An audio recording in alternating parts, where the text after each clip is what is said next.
Hi everybody, welcome back once again to the Eastfield Gunroom YouTube channel, and you will notice today we've got something completely different. We have actually got a gun with the barrels the wrong way around.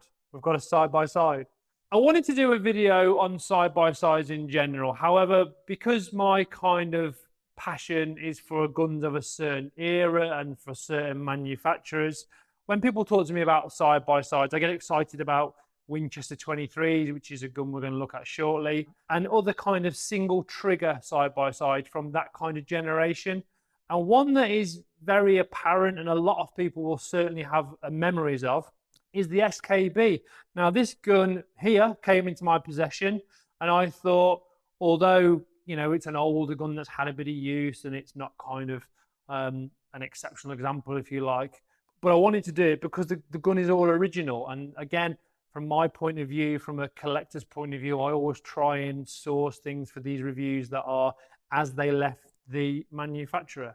So the whole thing with this, for me, is it's completely original. So I wanted to show it to you because it's very interesting how side-by-sides have evolved over the last 50, 60 years and where we've kind of got to now and why they're not as popular as they used to be. I'm sure people are screaming at me through their various media platforms saying, I still use a side-by-side. Don't get me wrong, there's still a place for them. It's not something you tend to see as often here in the UK as you would have done 35 years ago on a game shoot, but there is still a place for them, and there's a lot of side-by-side fans out there, so here we go, side-by-side. So, SKB, Japanese manufacturer, largely from the 1960s onwards. I think the history goes back a long way before that. In Japan, they made some very, very high-end shotguns. I then believe that they kind of wanted to spread production to the worldwide market. So they started making guns in particular for Ithaca in the States. And the gun we're going to look at today is from a period where BSA, British Sporting Arms, huge name in British manufacturing, British gun manufacturing, were working with SKB and they were bringing them over. Now, you can actually buy an SKB with the BSA name on it from a similar kind of period. Now, this gun is approximately, I'm not going to say exactly, but it's probably mid to late 1970s. Now, at that time here in the UK, you've got a lot of British companies working with a lot of European and further afield shotgun manufacturers. For example, Miracle were being imported by Parker Hale then. Obviously, you've got BSA bringing in SKB, GMK, Gunmark in the early days were bringing in guns from Spain and also from Brazil. This horrendous over-under called a Boito. And it was very much the thing at that time, whereas before, I would say that the majority of the English gun trade centered on the manufacture in the UK. You've got a lot of Birmingham makers, a lot of London makers, and I think that with the involvement of the Continental, shall we say, it kind of changed the face of English import, and it made a lot more guns from further afield more accessible to UK shooters.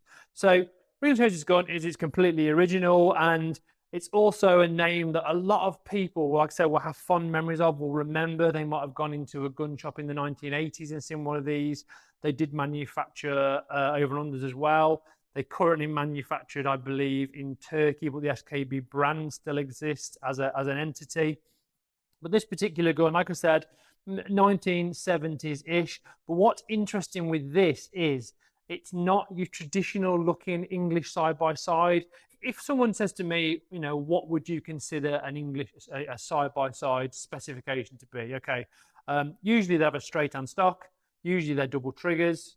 Usually they've got not a lot of choke in the barrels. 9 times out of 10, they weigh about 6.25, maybe 6.5 pounds. So you take something just purely like an AOA number 4 or a Webley 700, and they would kind of fit into that criteria. The difference with this, we'll talk about. So this is a BSA, well, it's an SKB 200E. Now the 200 basically is the model number. The E denotes that's an ejector because they did do non-ejector models. But what's interesting with this particular gun is the majority of them are completely black. And they are the basic 200 models. This is actually the 200 Deluxe. So you've actually got some engraving here, which will be hand done, no question, hand engraved.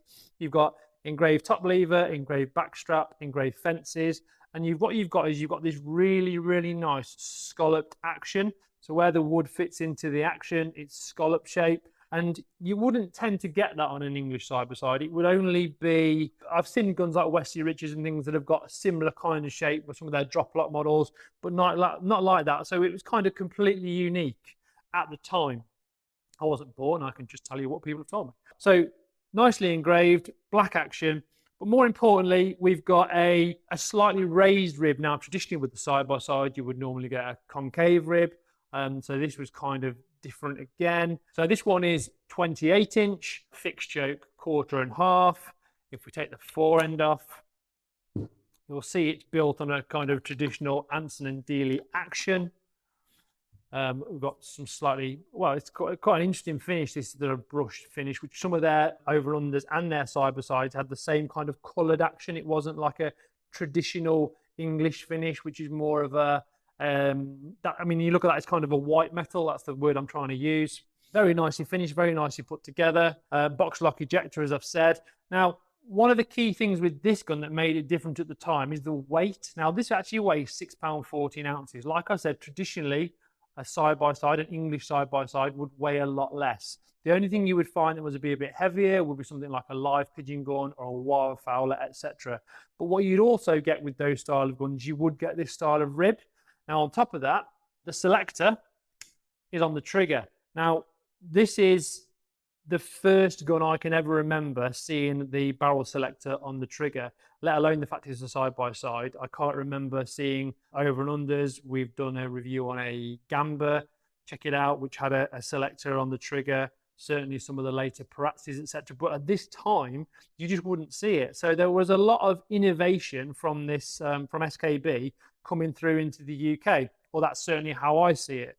So £6.14 is a bit heavier. And what that did is it made it more suitable. We talk a lot about crossover guns on this channel, but back in the 1970s, the majority of people were shooting game with the side-by-side. And also to a point, there was a lot of people still shooting clays with side-by-sides because, you know, although the Spanish manufacturers and the Italian manufacturers were kind of getting their claws into the UK market, into UK shooters, you will still go out on a Sunday morning, you will still see a number of side-by-sides, Bakels, AYAs, tons of Spanish stuff, Ugartes, Cheers, Parker Hales, all that kind of stuff. Parker Hales, another example, alongside them importing Miracus into the UK in the 1970s. They were also importing guns made by Ugartes Cheer, which were being branded Parker Hale. There was also some Italian overruns. I think they were made by Cerezo or something like that, or Habatelli, and they're the same kind of stuff. You know, there's a lot of English manufacturers cottoning onto these continental makers and having stuff kind of spec to their specifications. Alongside the selector and the extra weight, we've got a pistol grip stock. Again, you just wouldn't see it. You know, if you were having a gun made by an English maker at the time in Birmingham, you know, Wesley Richards or Midland, or trying to think Frederick Williams, you might have gone there and they might have built you a gun with a pistol grip because of the shape of your hand. But to get a gun off the shelf with a pistol grip just didn't happen. It was always straight on stock. And again, the same with the trigger. It was usually double trigger. Traditionally, a side-by-side will have a double trigger. Yes, we've moved on an awful long way now. You know, Beretta manufactured guns with side-by-sides with single triggers. It's made by Fausti.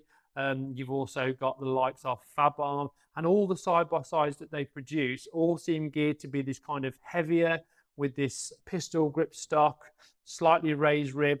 The fore end is interesting because it's got a traditional style kind of English splinter fore end. It's a little bit wider, whereas if you look at something like a Winchester 23, which is a gun that was manufactured, I wouldn't say a similar period, probably came later than this, again, built in Japan, but the 23 was kind of designed for people that wanted the crossover, that were going for an over and under to a side-by-side. So it felt bigger, it felt chunkier, it had the pistol grip, it had the raised rib, and ultimately what that did is it gave you the extra weight.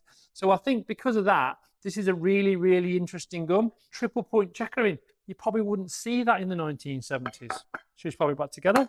Feels nicely made. There's some kind of ebony or horn or buffalo in the fore and the push button form, which is nicely done. Again, it's heavily engraved. Yes, this gun's had a bit of use. It's 50 plus years old, but you know, the attention to detail, you know, even the trigger is checkered. Again, you've got the same kind of material on the bottom of the pistol grip as you have in the fore end. You've got a gold oval, and more importantly, the thing that excites me the most is the fact it's got the original SKB butt plate on the back with, you know, genuine 1970s screws. And there you go, auto safety. We've already talked about the selector being on the trigger. Could I shoot it? Absolutely not. It's made in the 70s. It's got a low comb, doesn't fit anybody. But from a fun point of view, you know, a lot of people say to me, and it's interesting because nowadays you get actual side-by-side shoots for clay shooters. So what will happen, someone will say to me, look, I want a side-by-side, but I've got to have a single trigger because I pick the double trigger up and it smacks my back finger and I forget to pull the trigger. And just to give you an idea of a comparison of how different this looks to a traditional side-by-side, brace yourselves.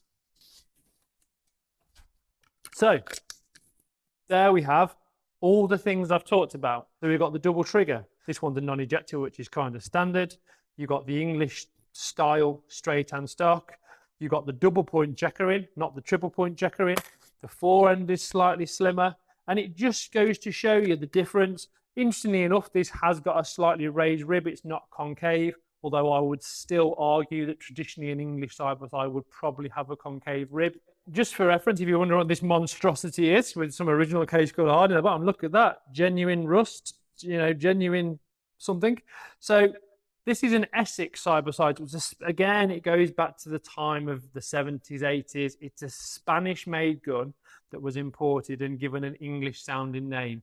The one that always sticks in my mind from my years in the industry is Denton and Kennel. Sounds very regal, made in Spain, okay? Whereas the other stuff, Ugartechea, Armas, Jib, Lorona, all typically Spanish. But this was the thing. If you went into the shop in the 1970s, into a gun shop, you would be greeted by a whole rack of these largely Spanish Continental shotguns. So there you have it. That, for the first time on the Eastfield Gunroom YouTube channel, has been a little side-by-side. The all singing, all dancing for its period, SKB 200E Deluxe, let's not forget the scalloping, box lock ejector. One for you side-by-side fans. Am I a fan? I think that's a cool little gun. The Winchester 23 is my favourite. We're going to come on to that in the channel very, very soon. If you've got any questions about side-by-sides, I will do my best to help you, particularly on this model or on a Winchester 23. Don't forget to check out the website. Get in touch with any questions you've got. Don't forget to like and subscribe. And if you want to see more side-by-sides like this old knacker, don't get in touch. See you soon.